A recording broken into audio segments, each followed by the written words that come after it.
welcome back to another episode of FPL Fanzone. My name's Nick, and in today's episode we're going to look at my game week 3 reactions. How did my team do? What were my decisions, and am I happy with them? Finally, we're going to look at game week 4 options, considering that there's an international break now and not another game week for at least 2 weeks. And then my watch lists and some early decisions that I've made for game week 4. If you like this video, please don't forget to click like, subscribe, and leave a comment on how your team did in game week 3. So without further ado, let's get started. So here's my team for game week 3. And overall, 74 points and a 400,000 green arrow is a good result for me. It's a step in the right direction. Really happy. As I mentioned, 60 points is usually my benchmark each week, so 74 points is a really good week. So starting at the back, Flecken gets another save point this week, making 5 saves. So only one off getting an extra save point there as well. Really disappointed at home to Southampton not keeping the clean sheet, but there were very few clean sheets. In fact, there was only one clean sheet this game week for Liverpool. So there was not a lot of loss there in terms of that. So I'm happy with the save points, and I think that's 5 save points already this season for Flecken off the first 3 games. So at least with not the clean sheets, he's still racking up a few extra points to help. And in my defence, I have Saliba and Gabriel, who of course both conceded after the Declan Rice sending off. Let's not get into that because we all know that is common sense needs to prevail there. That's not a yellow card. It certainly wasn't given for others in the first half, so therefore shouldn't have been given it to him, especially as he was already on a yellow and expecting a red. And then Gvardiol, Man City, again just conceding goals needlessly. You know, they've got such a good defence, but they win games comfortably, conceding a goal. Could have actually conceded 2 or 3 against West Ham. There were some really good chances there for Kudus and Bowen. So just 2 points for each of my defenders. But again, no clean sheets for anyone apart from Liverpool defenders. So that's something I'll be looking forward in the future game weeks. Moving on to the midfield, and actually really happy with the midfield here. Saka getting 6 points, so getting an assist and a bonus point. Salah coming up clutch again. I think nearly 2 million ranked down when Haaland scored his hat-trick again against West Ham. But Salah come back with a 17 points to match Haaland. A goal, 2 assists. Could have had another 2 goals straight after his first one. 3 bonus points, 17 points as my captain to make him 34. Absolute hero right now. And while I was questioning my life choices of not having Haaland on Saturday, by Sunday I was going, okay, that's why I have Salah to help cover that. And both of them on, I think, 41 points for the season so far, which is crazy because we're only 3 game weeks in. But yeah, they're both keeping neck and neck, so he's keeping me certainly in the game for now while I don't have Haaland. Next up I had Gordon, and he seems to be breaking the myth of he's great at home and terrible away, because he scored away last week but got nothing this week, so only the 2 points there. And then Eze repaying my faith. His price did drop because he'd not scored or blanked in the first 2 weeks, but he'd had really good opportunities on that. He went on to score a goal in this one and get the 3 bonus points. So 10 points for Eze was a really good result for my midfield. The concern I have now was that Bailey, who's on my bench, only got 15 minutes before he got injured. So he had a yellow flag at the end of the game. So certainly a concern for me. His price was about to drop. So I had to make a quick decision on what I was going to do with him for game week 4. But we'll talk about that a little bit later in the video. And then again up front, Isak repaying my faith. 9 points, 1 goal, 3 bonus points. So yeah, happy. He's got 1 goal, 1 assist so far in 3 games. So yeah, happy with that. Mateta coming off after 68 minutes. He's not really made 70 minutes in any of the games. I thought that was because he was late back from the Olympics, but now game week 3 with a 2-week international break. I'm just really concerned about his minutes at the moment. He's not producing His XG is really, really low. So yeah, I bought him in a last minute change for Solanke. He's not delivered again, so he's a concern in my team. And then lastly, Muniz. He's looking good. He's getting chances. He's just not taking them right now. Will that turn around with his good fixtures? Let's hope so. But another 2 points there. And then as I look at my bench, there's nothing with Bailey now being injured. I've got Valdemarson who doesn't play. Harwood and Johnson both got 0 points for this week. So right now my team is looking slightly precarious. I do need some cover on that bench. So I need to start thinking about what I'm going to be doing for game week 4 onwards. But hey, let me know in the comments, how did your team do? Did you beat 74 points? If so, let me know. If you didn't beat 74 points, what decisions did you make that got you to that point? Were they good decisions, you were just unlucky? Let me know in the comments below. I'm happy to have a discussion with you. Talking about decisions, in my game week 2 final thoughts, I gave myself 3 options before the deadline. The first one was just to roll my transfer, leave my team as it was, and that's what I did. I didn't do any last minute changes on there. Now, of course, it cost me nothing. I got 2 free transfers for this week. No money in the bank, but certainly gives me more options if I'm making choices. My second option was to bench Bailey for Mateta, and this actually I did accidentally. I hadn't saved my changes of Bailey being in my team, and therefore Mateta played and Bailey didn't. Luckily, I got an extra point for this because Mateta got 2 points and Bailey only got 1, only playing 15 minutes. So that worked in my favour, but it wasn't a conscious decision. It was just a little bit of luck because I hadn't clicked save when I made changes to my team. And then again, my third option, I looked at doing Saliba to Robertson, freeing up that Arsenal spot for future transfers to potentially bring in Kai Havertz. And that would have really worked out in my favour because Robertson got another clean sheet. He got 6 points. It would have been 4 points more on that if I'd have made that transfer. Obviously, the impact that would have had was that I would have only had 1 free transfer this week. And I certainly wanted to have 2 going into the international break, knowing that there could be potential changes in there in my team. So overall, happy with my decision making. I got an extra point just by pure luck, but could have had an extra 4. So there's a couple of weeks now that I've looked at my decisions, and certain transfers where I've considered that I didn't make would have got me significantly more points and moved me up that leaderboard. But overall, 74 points, really happy with game week 3. Let's move on to game week 4. So game week 4. And this one is a little bit of a strange one because the game now starts to change. We've got 3 weeks worth of data. We're starting to see who's getting minutes, who's not, who's injured. So, who's in form. But we now have the international break. So for the next 10 days, there's no games, none next weekend. The weekend after, there will be games.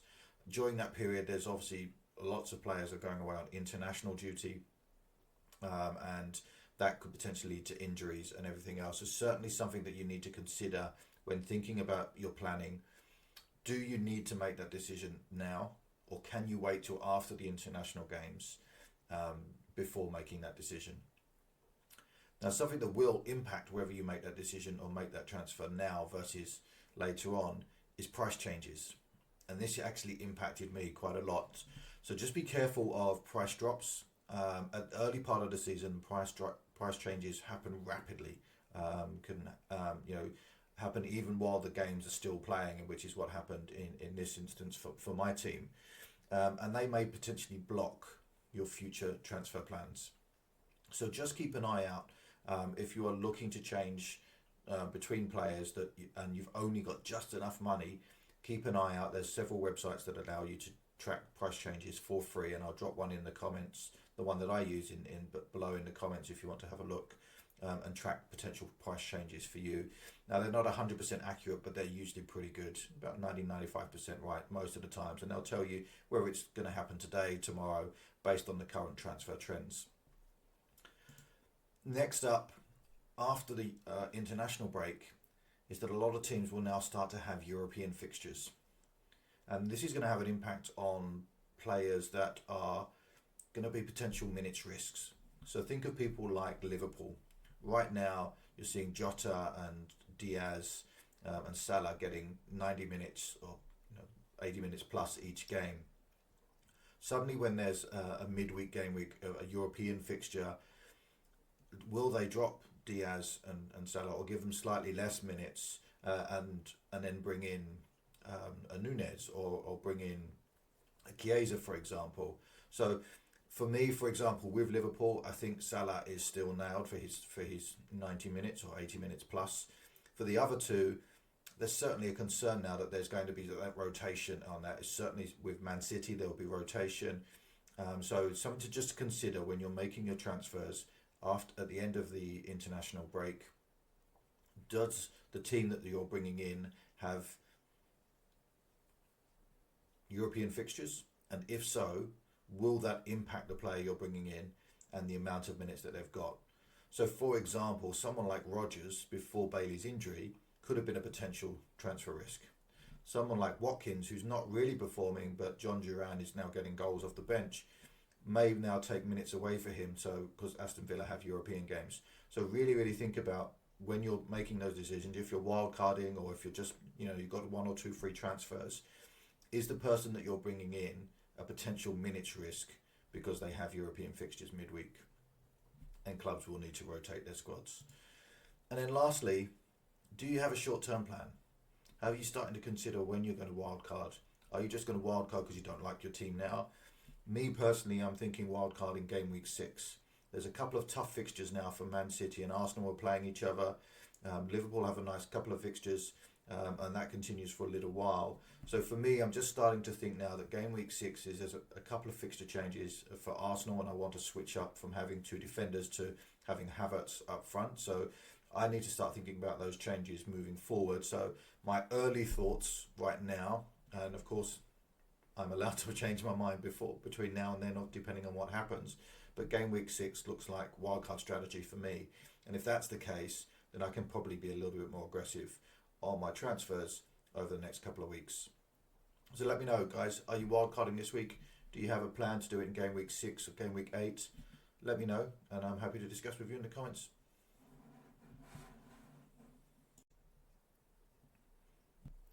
Moving on to my watch lists, and right now, Liverpool defence is really appealing to me. They've kept 3 clean sheets so far. They're looking really solid in defence. They're not conceding a lot of chances. They're dominating games. So Alexander-Arnold and Robertson, who both have attacking threat as well, have some really nice fixtures over the next 3 of Nottingham Forest, Bournemouth at home, and then Wolves away. So I feel like there's a real opportunity there to attack those, try and pick up a couple of extra clean sheets. And as I said, I'm already looking at potentially moving away from one of my Arsenal defenders to try and get to another Arsenal attacker, especially as Arsenal are playing Tottenham and Man City both away in the next 2 fixtures. So there feels like a real opportunity there for that as well. The other 2 are lower priced, and Robinson, I think, has got 2 assists already this season. So while they're not keeping clean sheets, he is still racking up some points there as well. So despite his expected goal involvement of only 0.06, 2 assists already in the first 3 games, and some fairly good fixtures moving forward. West Ham at home, Newcastle at home, and then Nottingham Forest away. I think there's still opportunities there for him to continue getting those attacking returns. And then lastly, Rico Lewis. He's an interesting one for me, and certainly on my watch list. A 4.6 million defender in Man City. Now they've not only kept 1 clean sheet in the first 3, and they've got some tough fixtures coming up with Arsenal away and Newcastle, Arsenal at home and Newcastle away in game weeks 5 and game week 6. But just access to that defence, I've got Gvardiol at the moment at 6 million. That would free up 1.4 million for me to spend somewhere else in the team. So certainly one to consider, but also coming back to my earlier point is that Man City will start to have European games after the break. And that really does mean that Kyle Walker could be coming back in for rotation. Even as Lewis has nailed his spot as the number one choice, Pep Roulette will kick in when European games come in, and that squad depth really allows him to compete on all fronts. So while I'm very interested in him, the likelihood is I've probably already missed the boat with Rico Lewis, and I'm just going to have to stick with what I've got for now. But let me know, guys, is there anyone that you're watching on the Defender watch list? Let me know in the comments below. Maybe I'm missing out on someone. Moving on to the midfield, and there's some real outside choices here. People that I didn't even consider at the start of the season. Umbremo, I talked about him a little bit last week, and I really didn't consider him because Ivan Toney was on penalties. With Ivan Toney now moved to the Middle East, Umbremo is now a penalty taker. He's scored a couple of goals this weekend. Now the challenge is he's got a couple of tough fixtures with Man City away and Tottenham away, but then also West Ham at home, and the fixtures get a little bit easier from game week 6 onwards. Now, spoiler alert, I've already brought Umbremo in because there was a price change of his price going up, and with Bailey being injured, I needed a replacement, and he was certainly top of my list, being a penalty taker, being at the 7 million at the time of me purchasing him. I felt like it was a really good move, and I can just bench him for the games against Man City. I think while Tottenham away is shown as red on the fixture ticker, Tottenham are conceding goals in virtually every game right now. So I think that Umbremo is a really good choice to potentially get returns in that game as well. And then, of course, West Ham at home. So again, another good attacking fixture for him as well. The next up then for me was the Brighton midfielders, Mitoma and Minte. And Mitoma again is looking really sharp. He's got good numbers there, 0.61 XGI.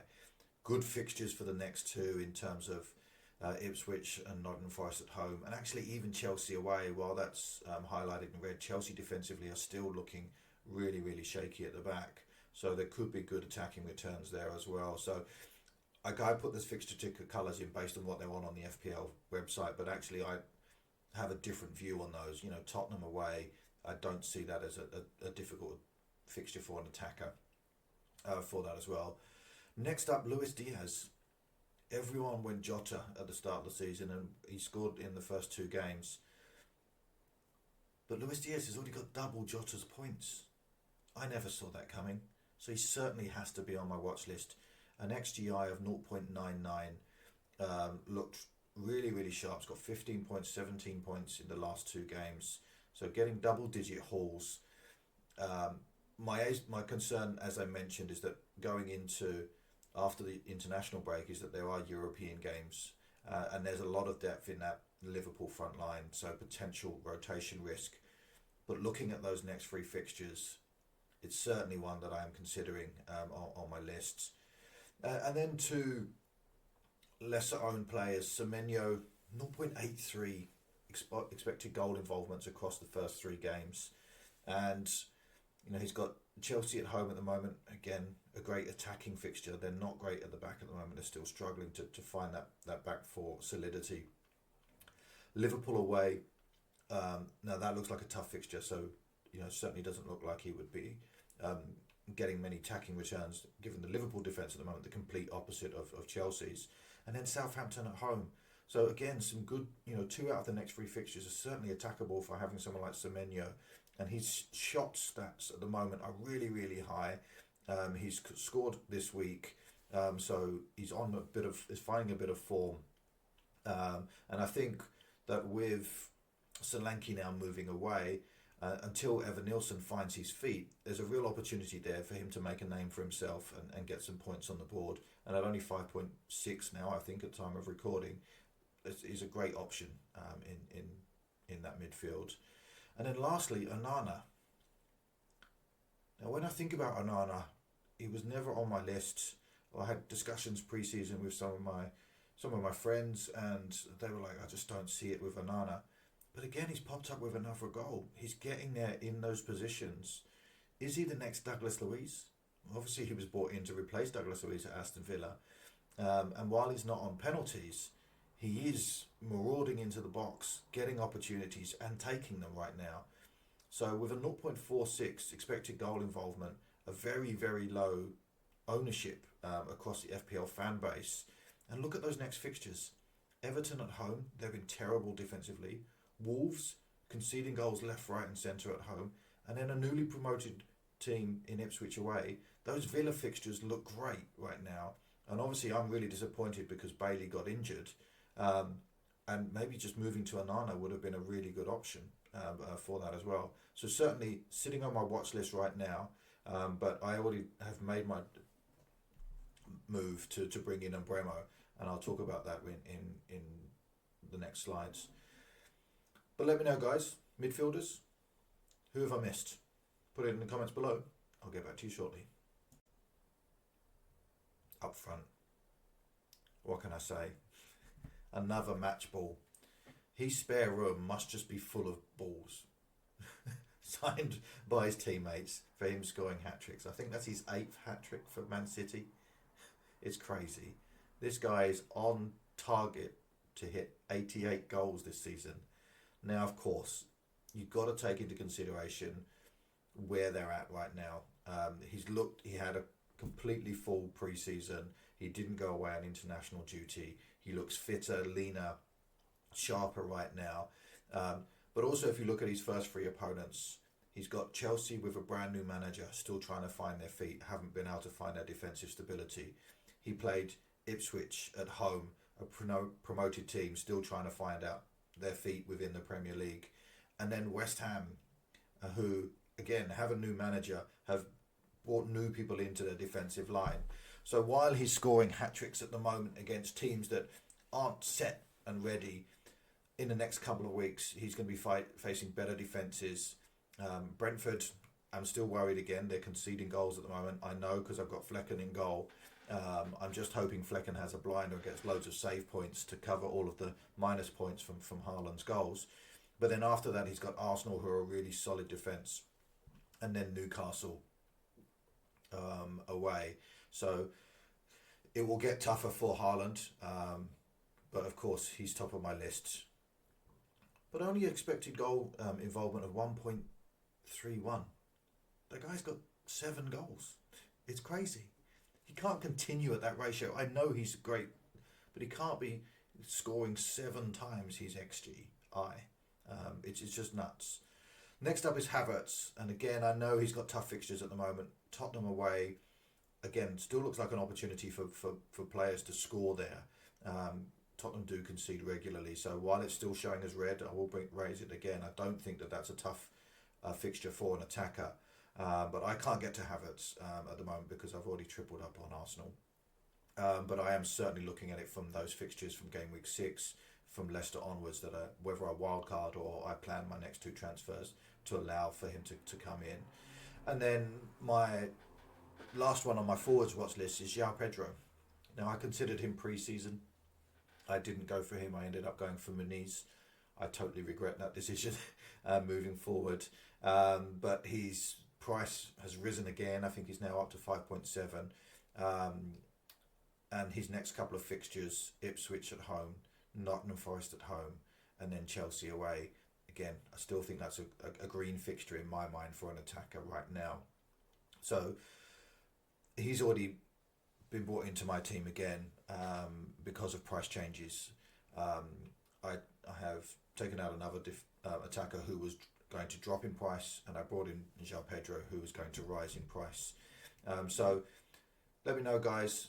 There's a couple of attackers that I really considered pre-season, like Chris Wood instead of Muniz, João Pedro instead of Muniz. Both of them have scored more points than him.